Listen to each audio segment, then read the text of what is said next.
প্রতিটা সাজানো গোছানো ছবির পিছনে, প্রতিটা সাজানো গোছানো ভিডিওর পিছনে অনেক আত্মকাহিনী লুকানো থাকে। আপনারা যেটা সামনে থেকে খুব সহজেই দেখতে পারেন, আমরা কিন্তু খুব সহজেই সেটা তুলতে পারি না, খুব সহজেই সেটা ক্যাপচার করতে পারি না, খুব সহজেই সেটা ভিডিওর মাধ্যমে তুলে ধরতে পারি না।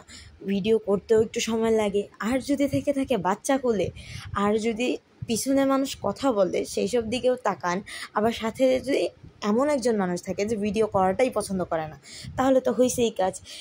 তো যাই হোক, বাই দ্য ওয়ে, আসসালামু আলাইকুম। সবাই কেমন আছেন? আশা করি ভালো আছেন। আলহামদুলিল্লাহ, আমরা ভালো আছি। আপনাদেরকে স্বাগতম জানাচ্ছি আমার চ্যানেলে এবং আমার পেজে। তো প্রত্যেকটা ছবি দেখতেছেন না, প্রত্যেকটা ছবি কিন্তু অসম্ভব সুন্দর এসেছিল। সেদিনে ওয়েদারটাও এতটা সুন্দর ছিল যা বলার মতো না। আমার ফোনটা মানে একটু এতদিন ইউজ করার কারণে, ভিডিও করার কারণে মনে করেন একটু সমস্যা হচ্ছে, আর সেদিন একটা বিপদের কারণে সেই সুন্দর জায়গাটাকে আমি ঠিক মতন উপভোগ করতে পারি নাই। তো আমি একটা ক্যাপশনে বলেছিলাম যে এরাই আমার সম্পদ, এদেরকে ঘিরেই আমার যত আশা, যত অনিচ্ছা, সব কিছুই। আসলে কি জানেন, একটা মেয়ের বিয়ের পরে বাবা মা, ভাই বোন, আত্মীয় স্বজন কারোর দরকার হয় না যদি তার স্বামী থাকে, তার সন্তান থাকে। ওই স্বামী সন্তানদের নিয়ে কখন যে সময় কেটে যায় সেটা আপনি নিজেও টের পাবেন না। কিন্তু একটা মেয়ে আর একটা ছেলের মধ্যে তফাৎ কি জানেন?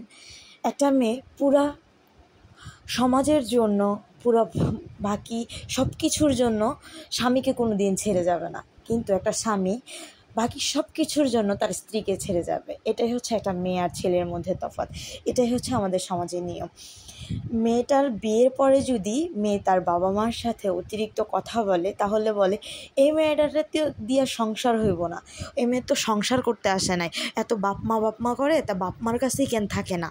কিন্তু সেম সমাজ আবার সেই ছেলেটাই বিয়ের পরে যখন বাপ মা করে, তখন সমাজ সেই ছেলেটাকেই বাহবা দেয়, বলে এর মতন তো ছেলেই হয় না, ছেলেটা পুরাই জান্নাতে যাইব, পুরাই মানে আল্লাহর হাতে নিজে বানায় না এমন একটা মানুষ, যে কিনা যে বাপ মারে বিয়ের পরেও দেখতেছে। তো এরকম কেন আমাদের ভেদাভেদটা আমি বুঝলাম না।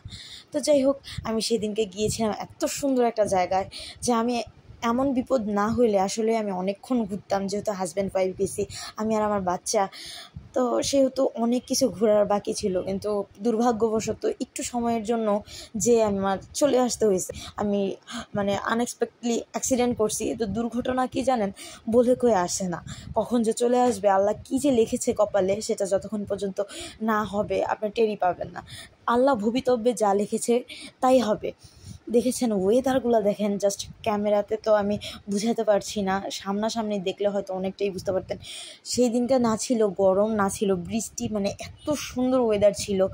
সাথে ছিল ঢাকা শহরে যে নদী থাকে, ভাই নদী আছে, আমি তো জানি যে ঢাকা শহরে শুধুমাত্র বুড়িগঙ্গা নদী আছে, এছাড়া আর তুরাগ নদী আছে, এই দুইটা নদীই ঢাকা শহরের মধ্যে, এছাড়া আর কোনো নদী নেই।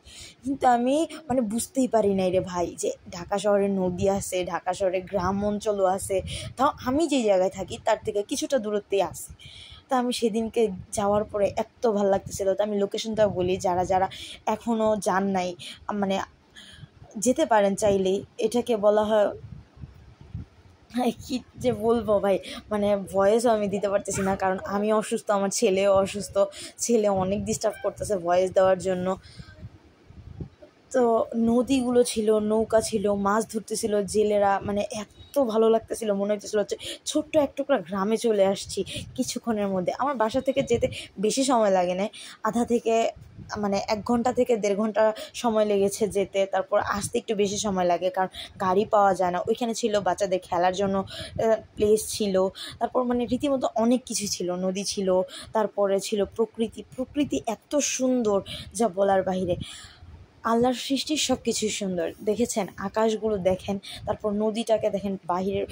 আমি এটাকে এডিট ঠিক মতন করতে পারছিলাম না, কালার কারেকশন করতে পারছিলাম না, কারণ কি আফানকে নিয়ে আমি মানে কয়দিন ধরে আমি ভিডিও মেকও করতে পারছিলাম। যেদিন গিয়েছিলাম সেদিনকে আমি অনেকটা অসুস্থ হওয়ার পরে আমি ভিডিও আর এডিট করতে পারিনি, যেতগুলো ভিডিও ছিল আমি সেগুলোই পরে দিয়েছিলাম। তো যাই হোক, আমি ভিডিওগুলো কিন্তু 2টা পার্টে ভাগ করেছি, আপনারা চাইলে সেকেন্ড পার্টটাও দেখতে পারেন। তো এক একটা ভিডিও মনে করেন এক একটা আত্মকাহিনী লুকানো থাকে। তো আমি নেক্সট ভিডিওতে বলে দিব লোকেশনটা কোথায়। তো সবাই ভালো থাকবেন, সুস্থ থাকবেন, আল্লাহ হাফিজ, বাই বাই।